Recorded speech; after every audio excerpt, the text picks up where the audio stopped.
भगवान को अत्यंत प्रिय है एकादशी। एकादशी का व्रत कौन कौन करता है?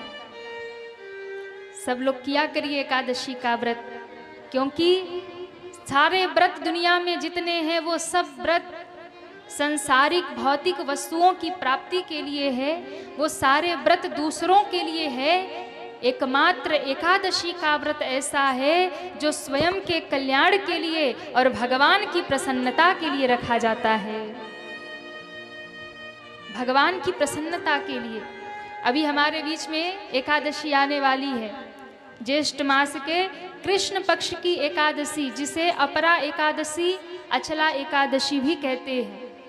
और आपको पता है इस एकादशी की बहुत बड़ी महिमा पद्म पुराण और ब्रह्म पुराण में बताई गई है।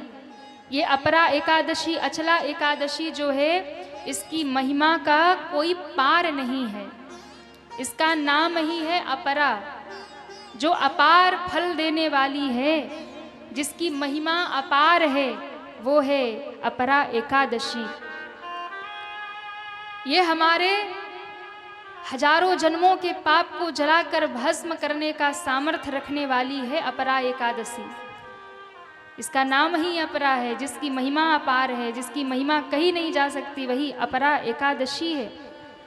और इस बार तो बहुत सुंदर अवसर है, क्योंकि इस बार अधिक मास पड़ रहा है।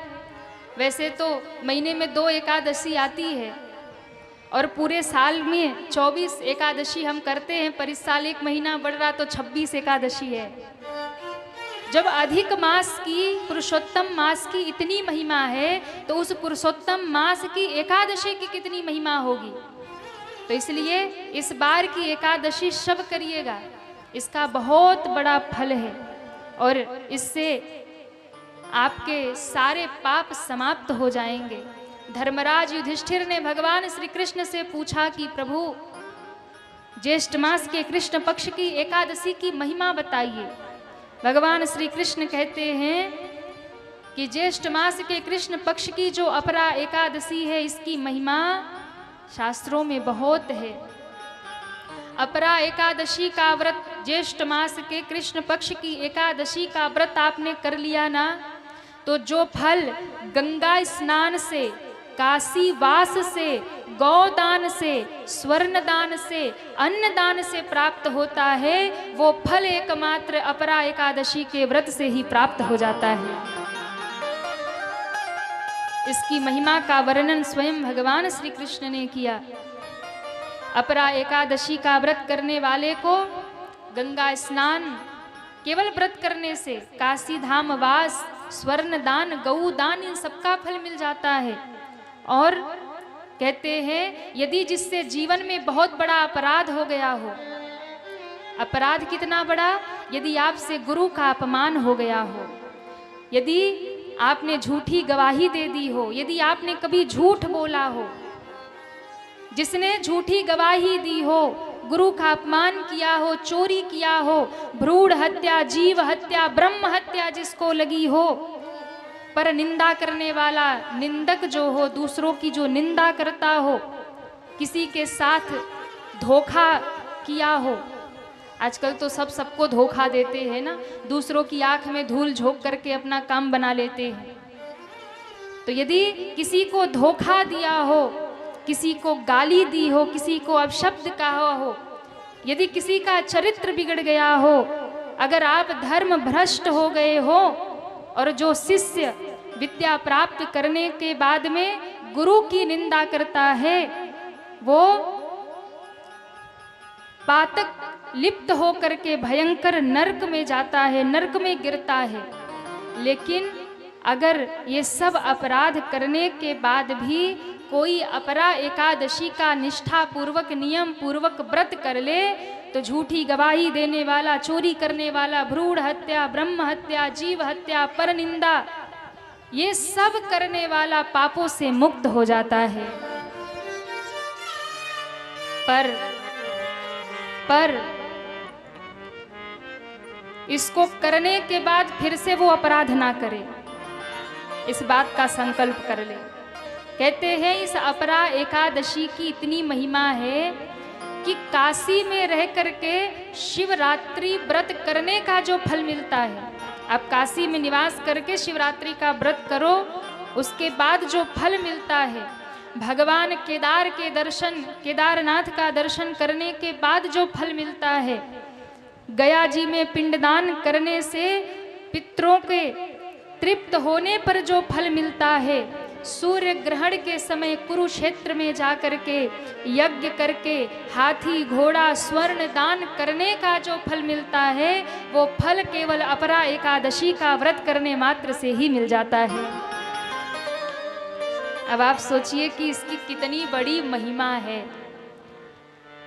कितनी बड़ी महिमा है। हाथी घोड़े स्वर्ण दान आप जाकर के कुरुक्षेत्र में सूर्य ग्रहण के समय करें, तब वो फल आपको जब जो मिलेगा वो केवल एकादशी के व्रत से मिल जा रहा है।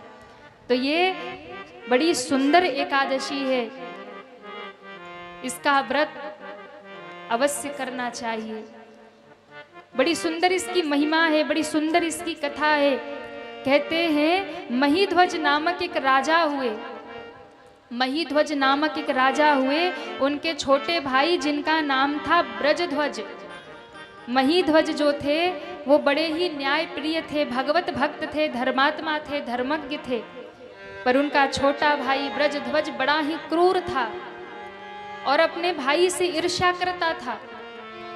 ईर्ष्या में भरे हुए एक दिन उसने तलवार उठाई और अपने भाई का ही सर उतार दिया, मार दिया भाई को। मार करके जंगल में पीपल के वृक्ष के नीचे गड्ढा खोद कर भाई के शव को गाड़ दिया। अब राजा प्रेत योनि में चले गए और प्रेत बनकर उसी पीपल पे रहने लगे, आते जाते लोगों को सताते और प्रेत योनि में भयंकर पीड़ा पाने लगे, कष्ट पाने लगे, बड़े रुदन करते। एक बार एक धौम नामक ऋषि वहां से निकले। ऋषि ने अपने तपोबल से जान लिया कि राजा के भाई ने राजा की हत्या करके उसे यही दफनाया है और वो राजा प्रेत बनकर इसी वृक्ष पे रहता है। ऋषि बड़े दयावान थे, भौम ऋषि वही बैठ गए, संकल्प किया। संकल्प करके गायत्री मंत्र पढ़ के जैसे ही जल का छींटा ऊपर फेंका तो एक काली छाया हाथ जोड़कर खड़ी हो गई। महात्मा ने कहा, महाराज मैं जानता हूं आप राजा महीध्वज हैं और मैं ये जानता हूं कि आप बड़े धर्मात्मा राजा थे, पर इस प्रेत योनि में आप कष्ट पा रहे, आपके भाई ने आपकी हत्या कर दी। मैं आपको प्रेत योनि से छुड़ाने के लिए अनुष्ठान जरूर करूंगा। उसी वृक्ष के नीचे महात्मा बैठ करके ये ज्येष्ठ मास के कृष्ण पक्ष की अपरा एकादशी का निर्जला व्रत किया। उसी पीपल के वृक्ष के नीचे बैठकर निर्जला व्रत किया और द्वादशी के दिन उन्होंने उस व्रत का फल राजा को, उस प्रेत को समर्पित किया। उस प्रेत को फल समर्पित करते ही वो प्रेत योनि से राजा मुक्त होकर के दिव्य रूप में प्रकट होकर विमान में विराजमान हो गए। भगवान के धाम जाते जाते उन्होंने ऋषि को प्रणाम किया और कहा, हे महात्मन, आपकी कृपा से आज मैं प्रेत योनि के पीड़ा से मुक्त हो गया। कहा, इसमें हमारी महिमा नहीं है, ये तो ज्येष्ठ मास की एकादशी की महिमा है, अपरा एकादशी की महिमा है। तो इतनी प्रभावशाली ये एकादशी है कि जाने अनजाने में सारे पाप जितने आपसे हुए हैं, इन सब पापों से मुक्ति दिलाने वाली है। आप हजारों यज्ञ का अनुष्ठान करें और उस हजारों यज्ञ से जो पुण्य फल प्राप्त होता है, अपरा एकादशी करने मात्र से वो फल आपको प्राप्त हो जाता है। ये व्रत करने से आपके पितृ यदि कहीं प्रेत योनि में पड़े हैं तो उन प्रेत योनि में पड़े हुए पितरों की मुक्ति हो जाती है और वो भगवत धाम को प्राप्त कर लेते हैं। इसलिए इस अपरा एकादशी का व्रत संभव हो तो आप सब करें। और एक बात कहे, एकादशी 2 दिन आ रही है। अब इतनी महिमा बताई तो ये सुन लो कि व्रत किस दिन रहना है। एकादशी 2 दिन आ रही है, यानी 12 तारीख को भी और 13 तारीख को भी। तो व्रत किस दिन रहना है? तो 12 मई एकादशी प्रारंभ हो रही है 12 मई दिन मंगलवार को दोपहर 2:52 पे और समाप्त हो रही है 13 मई को बुधवार को दोपहर 1:29 पे। अब 12 तारीख को एकादशी दोपहर में प्रारंभ हो रही है तो वो मान्य नहीं होगा, क्योंकि हमारे यहाँ सूर्योदय से तिथि मान्य होती है। तो इस बार अपरा एकादशी का व्रत 13 मई को दिन बुधवार को आप सभी करेंगे। और जिस दिन आप व्रत करें सुबह स्नान करके गंगा जल से सबसे पहले संकल्प करें, ब्रह्म मुहूर्त में उठ जाएं और अपने घर में लक्ष्मी नारायण भगवान की पूजा करें, भगवान को पीले पुष्प समर्पित करें, उन्हें प्रसाद और जो भी अभी सीजन के फल है ना, ठंडे फल भगवान को समर्पित करें। आपके घर में लड्डू गोपाल है तो पंचामृत से अभिषेक करें। तुलसी से भगवान तुलसी पत्र से अति प्रसन्न होते, तुलसी पत्र से भगवान की सेवा करें। तुलसी पत्र एक दिन पहले, यानी एक दिन पहले दशमी को तो मंगलवार है, तो सोमवार को ही तुलसी पत्र तोड़कर सेवा के लिए आप रख ले। एकादशी के दिन तुलसी पत्र नहीं तोड़ना चाहिए। एकादशी के दिन तुलसी जी में जल नहीं समर्पित करना चाहिए। एकादशी के दिन संध्या में तुलसी जी को दीप दान करिए और तुलसी महारानी की 11 परिक्रमा लगाइए और तुलसी के नीचे 5 दीपक जरूर जलाइए। 5 दीपक क्यों? पहला दीपक लक्ष्मी प्राप्ति के लिए, एकादशी और तुलसी में दीपदान आपने कर दिया तो लक्ष्मी जी अति प्रसन्न होती है। पहला दीपक लक्ष्मी के लिए, दूसरा दीप जलाएं अपने पितरों का आशीर्वाद पाने के लिए, तीसरा दीप जलाएं लक्ष्मी नारायण भगवान की कृपा प्राप्त करने के लिए, चौथा दीप जलाएं अपनी संतानों के लिए और 5वां दीप जलाएं स्वयं को, अपने को, भगवान को प्रसन्न करने के लिए और भगवान की भक्ति प्राप्त करने के लिए। 5 दीप अवश्य जलाएं। गौ माता को गुड़ और चारा अवश्य खिलाएं अपने हाथों से। यदि आपने एकादशी के दिन गौ माता को गुड़ खिलाया और गौ माता ने आपके हाथ को चाट लिया ना, तो आपका सोया भाग्य उसी समय जग जाता है। गौ माता में 33 करोड़ देवी देवता हैं। तो एकादशी का व्रत आप सभी 13 तारीख को करेंगे। 14 मई गुरुवार को आप सभी व्रत का पारण करेंगे। पारण का समय सुबह 5:32 से लेकर के 10:06 तक है। इस बीच में आप अपने व्रत का पारण करें। द्वादशी के दिन योग्य किसी ब्राह्मण को, किसी पंडित पुजारी को जाकर के या जरूरतमंद को अन्न दान करें, सामर्थ्य के अनुसार दान करें। और चावल का दान द्वादशी के दिन अवश्य करना चाहिए। इससे आपके सारे पाप क्षय हो जाते हैं।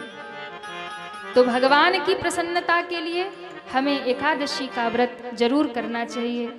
बोलिए एकादशी महारानी की जय हो।